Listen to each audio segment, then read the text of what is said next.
ড্রাগনের সিজন শেষের দিকে কিছু ফুল আসে, যে ফুলগুলো দেখতে এই রকম হয়, মানে সাইজে একেবারে ছোট হয়।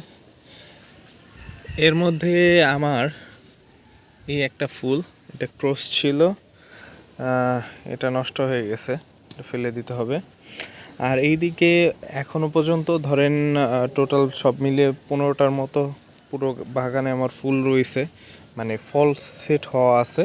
এবং এই দিক দিয়ে দেখেন আরও কিছু ফুল কিন্তু অলরেডি দেখা যাচ্ছে।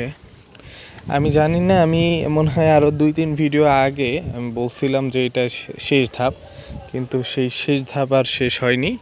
ও আরেকটা বিষয় আপনাদের জানাই, আমি কিন্তু গত কিছুদিন আগে লিটোসিন, এটা হচ্ছে শিকড় বৃদ্ধিকরণ একটা হরমোন, এবং জিঙ্ক স্প্রে করছিলাম।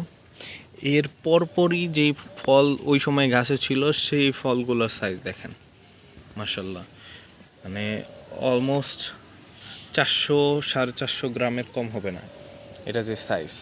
এইদিকে দেখেন, এই যে আবারও ফুলের দেখা।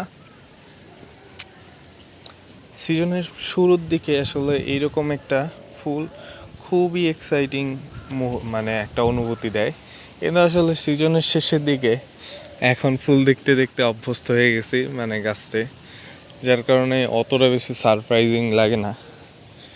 আর এই দিকে আমাদের নতুন সেট আপটা, যেটা বছরখানিক আগে করা, সেইখান থেকে একটা ফল খাইছি এই গাছ থেকে। এবং সারপ্রাইজলি এই গাছে আরও একটা ফল